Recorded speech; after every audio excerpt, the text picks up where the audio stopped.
Imagine leaving everything you know, your land, your family, your future plans, because of a voice. Not just any voice, but the voice of God. That's exactly what happened nearly 4,000 years ago when a man named Abram, later called Abraham, was told, "Go from your country, your people and your father's household to the land I will show you." Genesis 12:1. And with that command, history changed forever. Welcome to the very first episode of our brand new 8-part series on the life of Abraham. Across these episodes, we're going to follow his incredible journey, his covenant with God, his trials, his triumphs, and the legacy that shaped 3 of the world's greatest faiths. But before we get to the famous stories of Isaac, Mount Moriah, we have to step into Abraham's world, where he came from, where he traveled, and why those places mattered. Because only when we understand his world can we begin to grasp the magnitude of his calling. So today, let's map Abraham's world, tracing the path from Ur to Haran to Canaan. The Bible first introduces Abram in Genesis 11:27-28, describing his family in Ur of the Chaldeans. This city wasn't a small village. It was a thriving metropolis in southern Mesopotamia, near modern-day Iraq. Archaeology tells us that Ur was one of the most advanced cities of its time. Excavations reveal grand ziggurats, complex legal systems, and bustling trade routes connecting Mesopotamia with India and the Persian Gulf. In other words, Abram grew up in a place of wealth, power, and cultural sophistication. That detail matters. God's call wasn't pulling Abram out of obscurity. It was asking him to leave comfort, security, and prestige behind. Imagine leaving New York or London for an unknown wilderness. The cultural leap is staggering. And here's something fascinating.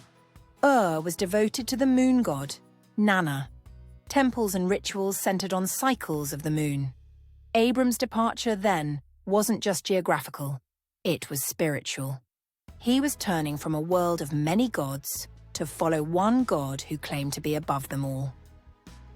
This sets the stage for the revolutionary idea of monotheism that would define his legacy. The journey wasn't immediate. Genesis 11:31 tells us that Abram's father, Terah, took the family and set out for Canaan, but stopped in Haran, in northern Mesopotamia. Why? Haran was another strategic city, located along vital trade routes linking Mesopotamia to the Mediterranean. It was also a center for the same moon god worship as Ur. This suggests that Terah may not have been ready to leave behind familiar religious traditions. It's in Haran, however, that Abram receives God's direct call. "Go from your country, and I will make you into a great nation." Genesis 12:1-2. Notice how personal this is. God's promise wasn't abstract. It was tied to Abram's obedience, his faith to move forward when others stayed behind. Historically, Haran makes perfect sense as a stopping point. Caravans moving west had to rest, resupply, and regroup there before venturing into less hospitable lands. From Haran, Abram would have followed the natural trade routes down into Canaan, hugging rivers and fertile valleys. Why Canaan? Of all the lands in the ancient Near East, why was Abram directed here? Canaan wasn't the most powerful region. It wasn't Egypt nor Mesopotamia, but it was the land between, a narrow bridge connecting empires. Anyone traveling between Africa and Asia passed through it. Armies, traders, and ideas all moved through Canaan. By placing Abram here, God was planting his people in the crossroads of civilization. This meant that the faith of Abraham's descendants wouldn't remain hidden. It would be visible to nations. Deuteronomy 7 and later passages emphasize Israel as a light to the nations, and that starts with Abraham's strategic placement in Canaan. Genesis 12:7 records God's promise after Abram arrives. To your offspring I will give this land." Standing in Shechem, Abram built an altar, literally marking the land as promised territory. Archaeology confirms Shechem's significance. It was a major Canaanite city with religious sanctuaries. Abram's act wasn't subtle. It was bold. He was claiming God's promise in the presence of established cultures and religions. As Abram moved through Canaan, the Bible repeatedly notes his building of altars at Shechem, Bethel, Hebron. These weren't random acts. In the ancient world, altars were boundary markers, declarations of worship, and memorials of divine encounter. Archaeological parallels show that travelers and kings alike erected monuments to mark territory or commemorate victories. Abram's altars did the same, but instead of boasting of human conquest, they testified to divine promise.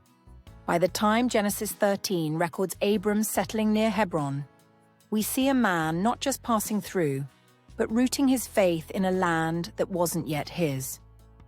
Hebrews 11:9 reminds us, "By faith, he made his home in the promised land like a stranger in a foreign country. He lived in tents." Abram was both insider and outsider, resident yet pilgrim. Now you might ask, why does all this geography matter? Why not skip ahead to the more famous parts of Abraham's story? Because without understanding the places, we miss the weight of his journey. Represents the height of human culture. Haran represents hesitation and crossroads. Canaan represents promise and faith.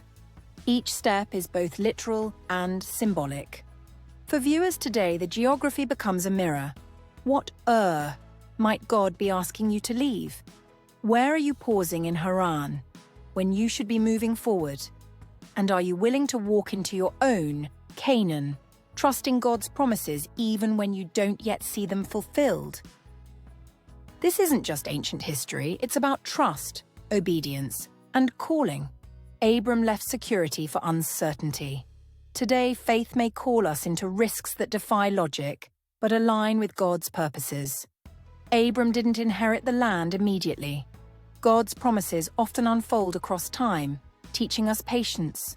Just as Abram's journey placed him at the crossroads of civilizations, Christians today are placed in cultural intersections, workplaces, schools, online platforms, where faith can shine. So, as we conclude this first episode of our series on Abraham, we've mapped his world, from the glittering temples of through the crossroads of Haran, into the promised land of Canaan. Each step reveals more than geography. It reveals the heart of faith. But this is just the beginning. In the next episode, we'll explore the covenant, ancient law, oaths, and why a name change mattered. We'll see how God sealed his promises to Abraham in ways that shook the ancient world and still shape faith today. So stay tuned, subscribe, and join us on this journey through the life of Abraham, one of the most important figures in history, whose story still speaks into ours.